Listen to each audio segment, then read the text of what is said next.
Good evening. Welcome to South Asia Newsline. I'm Yeshi Chonsom.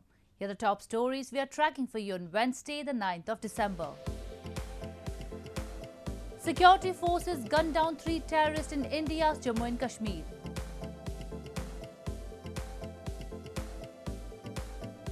PDM chief Fazlur Rahman asked Pakistan opposition lawmakers to resign by December 31. And 225 children killed in first half of 2020, says Afghan Independent Human Rights Commission. And now for all the details. 3 terrorists were neutralized by security forces in an encounter that broke out in Pulwama district of India's Jammu and Kashmir on Wednesday. Meanwhile, in another incident, terrorists hurled a grenade at security forces in Baramulla district, which missed the target and exploded on the road, injuring at least 3 civilians. Security forces on Wednesday neutralized 3 terrorists in an encounter in Pulwama district of India's Union Territory of Jammu and Kashmir. The encounter broke out after a search operation was launched in Tikkan area of Pulwama, during which the terrorists fired on the security forces, who retaliated and gunned down the 3 terrorists. A senior police official informed a civilian was also injured in the exchange of fire. The slain terrorists were identified as members of Islamist terror group Al-Badr. कल रात में Pulwama police को इत्तला मिली थी कि 2 से 3 militant छिपे हुए हैं टिक्कन विलेज में। उसके बाद आर्मी पुलिस सीआरपी मिलकर कॉर्डन डाल लिया और अर्ली मॉर्निंग में जब सर्च करना शुरू हुआ तो मिलिटेंट अंधाधुंध फायर कर दिया, जिसमें घर वाला था एक सिविलियन, उसके पाँव में गोली लगा, उसका हालत ठीक है। और इनकाउंटर के दौरान 3 टेररिस्ट मारे गए, तीनों लोकल टेररिस्ट हैं और अलबदर से ताल्लुक़ रखते हैं। Meanwhile, in another incident on Wednesday, suspected terrorists hurled a grenade at security forces in Jammu and Kashmir's Baramulla district, but it missed the target and exploded on the road, injuring at least 3 civilians.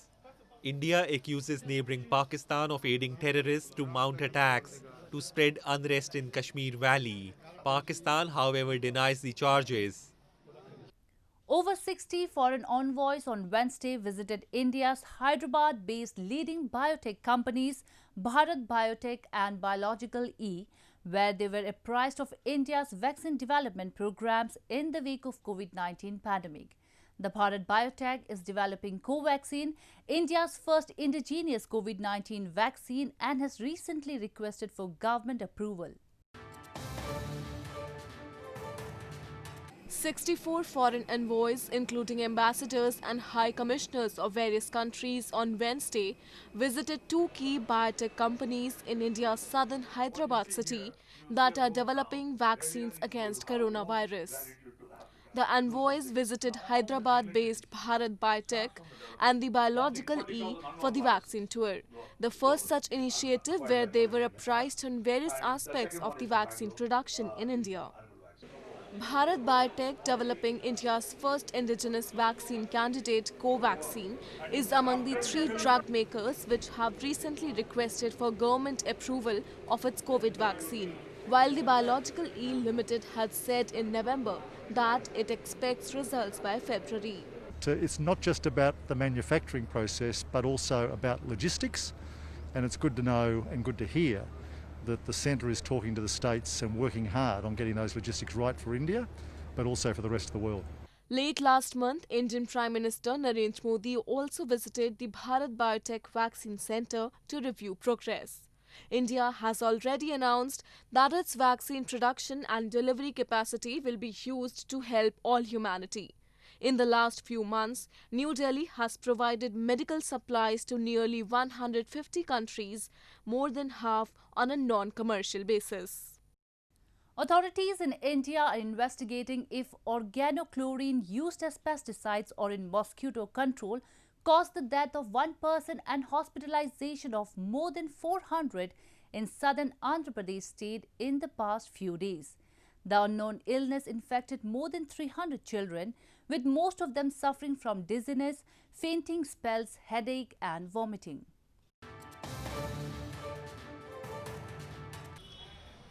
Indian authorities said on Thursday they found traces of lead and nickel particles in blood samples after hundreds of people were hospitalized due to an unknown illness in the southern state of Andhra Pradesh. Teams of doctors are investigating the death of one person and hospitalization of more than 400 in the past few days. The unknown illness infected more than 300 children, with most of them suffering from dizziness, fainting spells, headache and vomiting.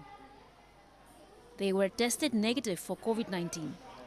Several Andhra Pradesh officials said on Tuesday that a possible cause of the illness could be poisonous organochlorine substances, which are commonly used in pesticides or mosquito control. Lead alone or it is complementing some pesticide poison like organochlorine. So it is under investigation. Now AIIMS New Delhi has started doing tests for water and milk, and also Indian Institute of Chemical Technology, they also found lead in the blood samples of the patient, but they are analyzing water again.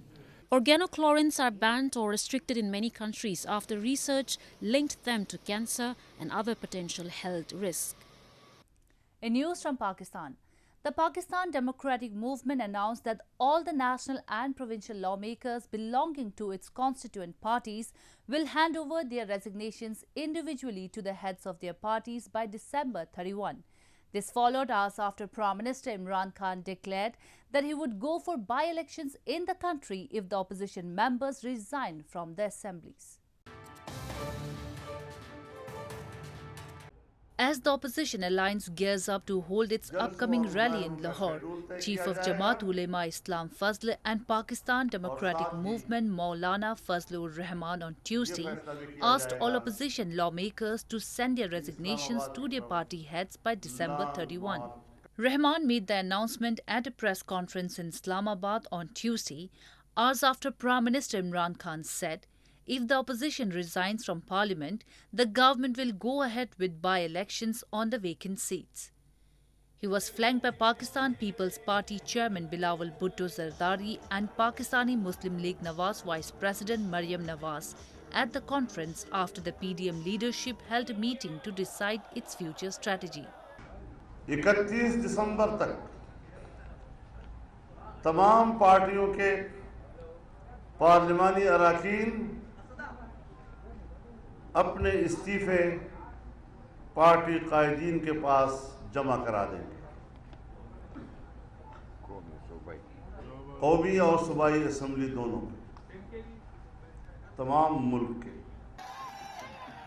The Pakistan Democratic Movement, which is an alliance of 11 opposition parties, has been contemplating mass exit which might trigger a constitutional crisis in the middle of a pandemic. Moving on to news from Afghanistan. The Afghan Independent Human Rights Commission has said that at least 225 children were killed and over 400 injured due to war and violence in Afghanistan in the first 6 months of 2020. The rights body expressed concern over an escalation in violence in residential areas in the country.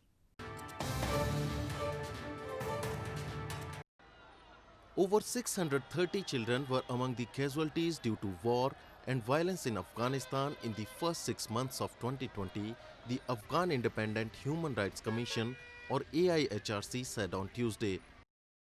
AIHRC spokesperson Zabiullah Farang informed among the 630 casualties, 225 children were killed and 405 were wounded. The rights body said that the main cause of the deaths and injuries was an escalation of violence in the residential areas. Last month, the International Committee of the Red Cross had said that Afghanistan remains the deadliest country for civilians, with Afghan women and children making up half of the fatalities. This comes as the United States has announced to reduce troop levels in the country. Meanwhile, top Afghan peace official Abdullah said on Tuesday that Afghan government's talks with the Taliban in Doha are expected to enter serious discussions on Wednesday, with reaching a ceasefire a top priority. Moving on to news from Bangladesh.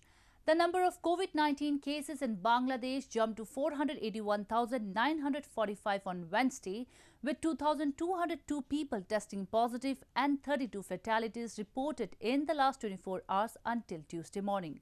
According to the official data, the COVID-19 fatality rate in Bangladesh is now 1.43% and the current recovery rate is 83.24%.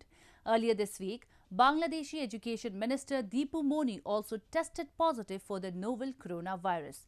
Reports suggest that days before a scheduled summit between Prime Ministers of India and Bangladesh, coronavirus infection among the top members of the foreign policy team in Dhaka, including Foreign Minister Dr. A.K. Abdul Momen, led to the cancellation of Foreign Secretary-level talks that were to be held on Tuesday in New Delhi.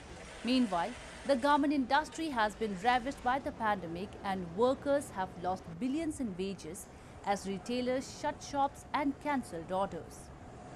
With an aim of bolstering diminishing forest in Pakistan, authorities in capital Islamabad have started a new tree planting campaign called Throw and Grow.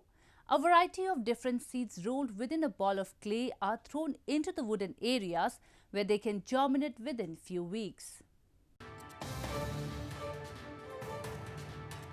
Pakistanis are sowing the seeds of a fight against deforestation, one seed ball at a time, as millions were scattered in the hills and wooded areas around Pakistan's capital Islamabad with an aim of bolstering diminishing forest.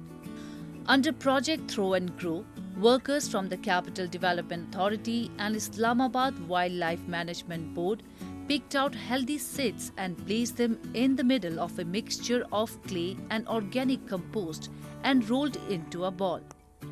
These seed balls are then tossed by volunteers in the wooden areas where they can germinate within few weeks. It's a very simple project. Basically, we've taken 1.5 million seed balls, and every seed ball has 4 seeds. And because this area is more conducive for pine trees, so we have included 4 pine seeds in this one ball. And these balls are then given away to all the hikers who are coming here. They are given away to all the people who are coming there for picnic.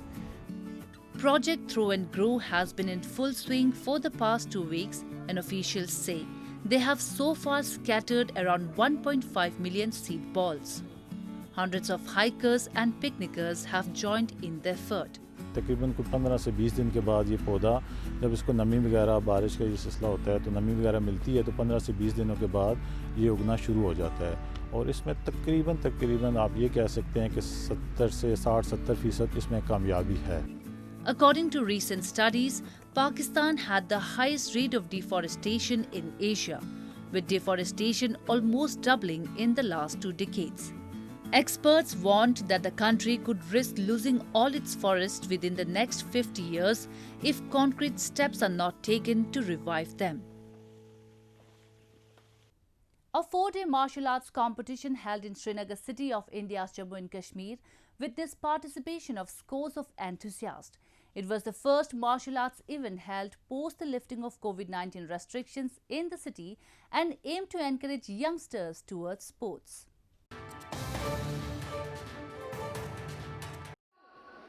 A 4-day-long Khelo Kashmir martial arts sports competition in Srinagar city of India's Jammu and Kashmir concluded earlier this week. Due to government protocols for sports activities amid the coronavirus pandemic, only 3 martial arts sports, Taekwondo, Karate and Kickboxing, were played during the event held at the indoor sports hall at the Polo Ground in the city. Scores of players participated in the event, which aimed to revive sports activities among youngsters amid the pandemic and give them a platform to further represent Kashmir in future tournaments. Lockdown के बाद सभी घर पे ही थे, बच्चे ना कोई भी नहीं प्रैक्टिस कर पाता, वो प्रोफेशनल हो या ऐसे कोई शौक के लिए खेलता हो, सभी घर पे बैठे थे, जिनकी वजह से उनकी फिटनेस भी मेंटली भी और फिजिकली भी उनकी बहुत ज़्यादा ख़राब हो गई थी. अब जब से लॉकडाउन हुआ तो बच्चे धीरे धीरे वैसे नहीं तो धीरे धीरे आ रहे स्पोर्ट्स की ओर. अभी जब हमने ये खेलो कश्मीर का इवेंट यहाँ पे किया तो हमने देखा कि सभी बच्चे जो हैं उनमें एक फिर से एक वो मोटिवेशन हुआ कि नहीं हमें फिर से करनी चाहिए practice. The players hailed the efforts by the sports authorities as this was the first sports event in which they took part after almost 1 year, and it helped them overcome the losses they suffered in sports activities. The organizers said they were planning to hold similar events in other parts of the Kashmir Valley in the coming days. Well, that's all we have for you from South Asia this evening. Now, our viewers can watch the show on SouthAsiaNewsline.com. You can also visit us on Facebook.com/AsAsiaNewsline and follow us on Twitter @AsAsiaNewsline. That's all in tonight's edition. We will see you same time tomorrow. Good night.